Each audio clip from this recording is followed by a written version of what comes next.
Bene, come primo tutorial utilizzerò del legno di ebano. Voglio ricordare che non è indispensabile il legno di ebano, va benissimo un qualsiasi altro legno duro italiano, facilmente reperibile.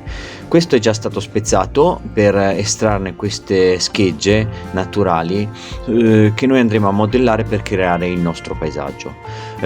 Quando si vuole fare un anello bisogna ricordarsi che non interessa di questo pezzo soltanto la parte centrale, tutto il resto sarà scarto, quindi è inutile andare a decorare le parti esterne che andremo poi a rimuovere durante la fase di sagomatura.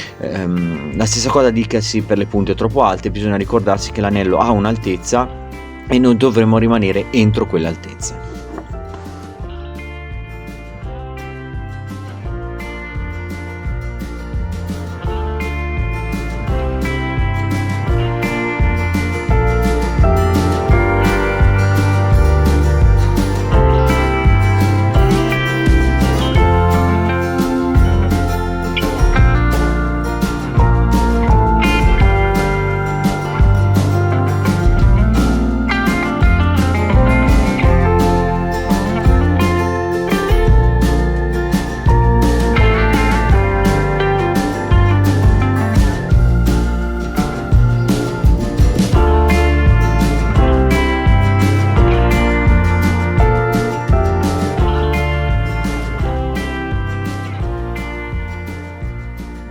Bene, dopo aver dato un aspetto più roccioso al nostro pezzo di legno, avendo smussato tutte le punte più acuminate, possiamo iniziare a creare il nostro paesaggio aggiungendo delle piantine o degli alberini. Per creare la nostra ambientazione botanica si può utilizzare qualsiasi cosa riteniate più opportuno. Io utilizzerò delle radici trovate durante una passeggiata in campagna e della gomma a piuma colorata di verde. Per poter assemblare, quindi incollare il tutto, utilizzo una base di silicone, altrimenti il tavolino si impiastricirebbe tutto, e una goccina appena di resina che si catalizza con la luce ultravioletta.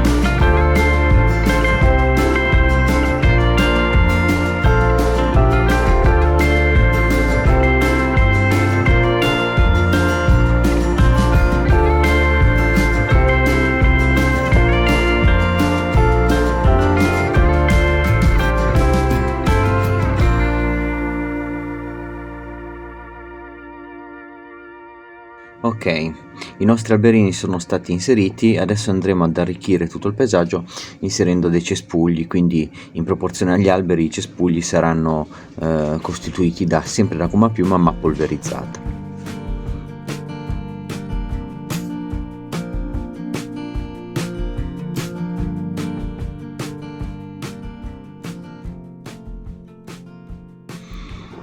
Terminato il nostro paesaggio, dopo averlo soffiato accuratamente per rimuovere ogni residuo polveroso che potrebbe andare a sporcare la nostra resina in fase di colata, provvediamo a mettere una prima paratia di scotch tutto intorno per andare a creare il nostro mare.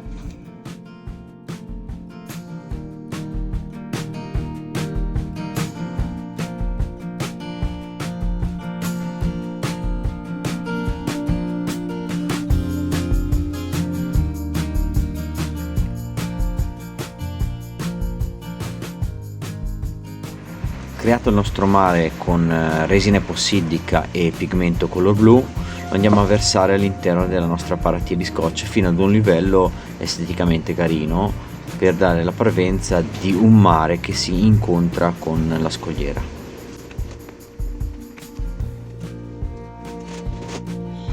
Bisogna aver pazienza, bisogna fare in modo che la capillarità della resina risalga da sola la costa da noi creata e per andare a riempire tutti gli spazi occupati dall'aria. Come avete visto prima ho sigillato lo scotch con dell'attack proprio per evitare che la colla filtri dallo scotch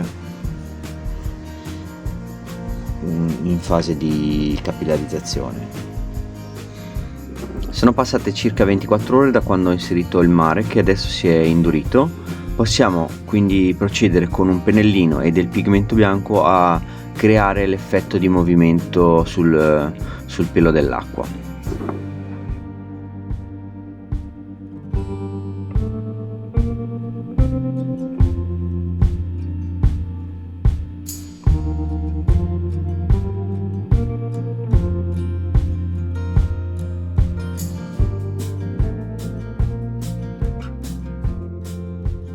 Adesso andiamo ad inserire la nostra resina trasparente appena creata all'interno di una camera del vuoto, in modo da rimuovere tutte le piccole bollicine che si sono create in fase di miscelazione.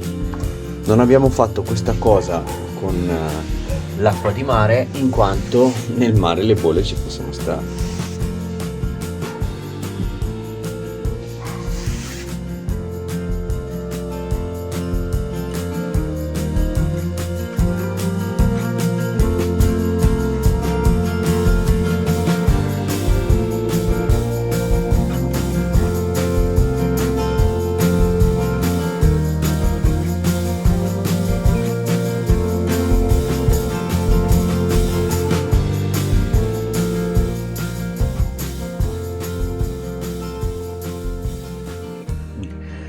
Rimosse le bollicine dalla nostra resina, andremo come primo passo a bagnare le parti di legno che non si sono bagnate precedentemente con la prima colata, in modo tale da rimuovere, prima di effettuare la colata finale, tutte le bollicine d'aria che potrebbero rimanere imprigionate nel nostro paesaggio, andandolo a rovinare. Nell'attesa che la nostra resina permei bene nelle fessure del legno, nei pori del legno, per rimuovere l'aria, andiamo a sollevare le nostre pareti di scotch per permettere l'aggiunta di resina trasparente e creare il nostro cielo.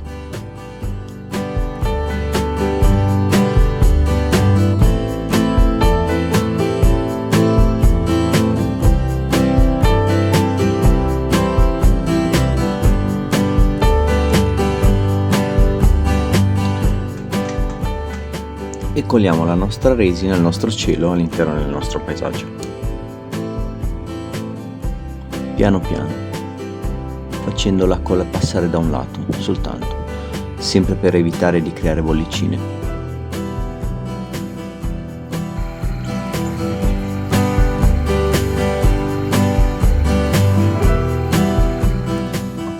Qualche bollicina sicuramente sarà passata, però tenderà a emergere in superficie.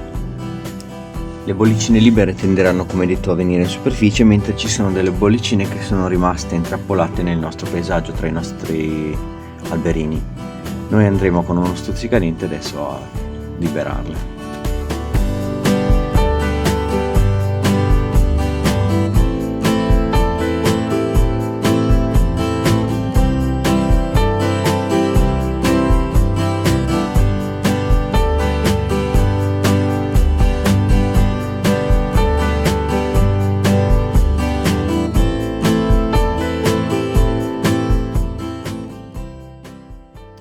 Ecco qua, sono passate circa 24 ore, la resina si è indurita, quindi adesso rimuoviamo lo scotch e iniziamo le operazioni di sagomatura.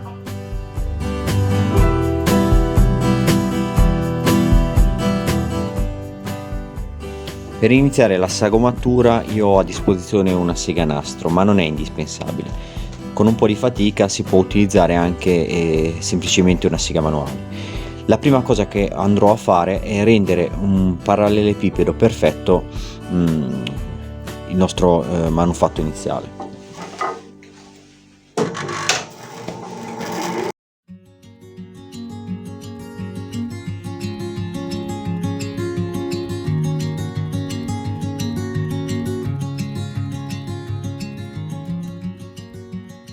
Dopo aver sgrossato alla seganastro e alla levigatrice il nostro pezzo, è giunto il momento di andare a forarlo. Scegliere dove effettuare il foro passante per il dito è un'operazione complessa, in quanto rischiamo, se siamo troppo vicini alla superficie, di andare a rovinare il nostro paesaggio. Mentre se siamo troppo sotto, rischiamo che in fase di sagomatura e di sfaccettatura dell'anello il nostro paesaggio venga tagliato fuori. Nel caso specifico di questo paesaggio cercherò di forare tenendomi appena di sotto del livello del mare.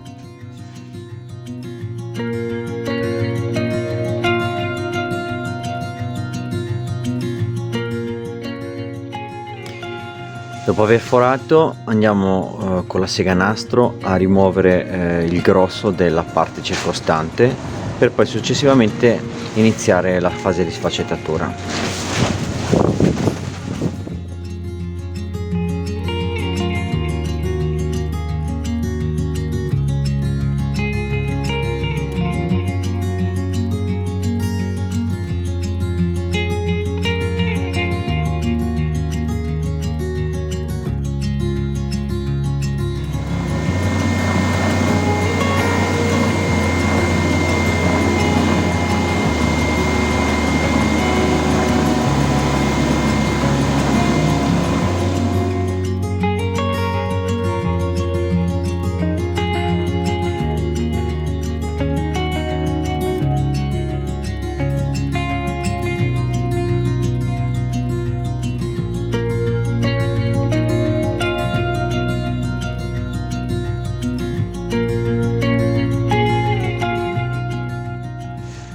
Dopo aver sfaccettato l'anello e avergli dato la forma che più ci piace, procediamo adesso a carteggiare ogni lato, ogni faccia di questo anello con carta vetrea sempre più fine, 400, 600, 800, 1000, 1500.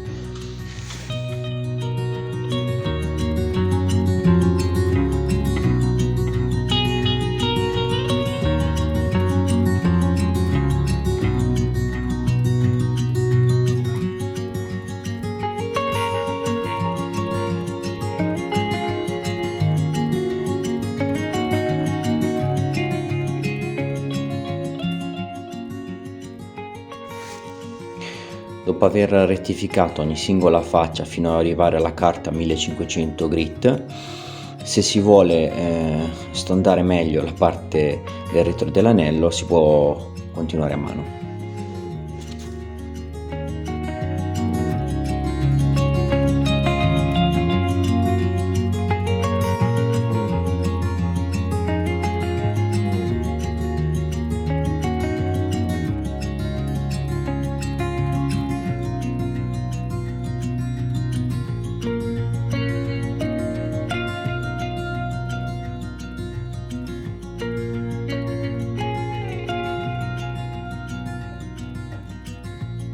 Ehi, non è buono da mangiare! Dai! Infine andremo a rimuovere la sattinatura sull'anello con la lucidatura, in modo da mettere in mostra il nostro paesaggio. Io effettuerò la lucidatura con questo meccanismo di cotone applicato sul tornio. Si può anche effettuare a mano con un pochino più di tempo. Basta utilizzare un panno e del polish per automobili.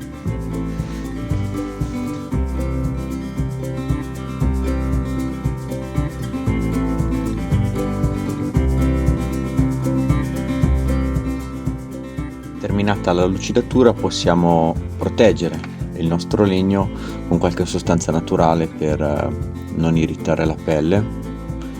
Nella circostanza sto utilizzando una miscela costituita da cera d'api e olio di lino crudo. Lasciata agire per qualche minuto possiamo andare a rimuovere l'eccesso. Il legno dovrebbe essersi impregnato.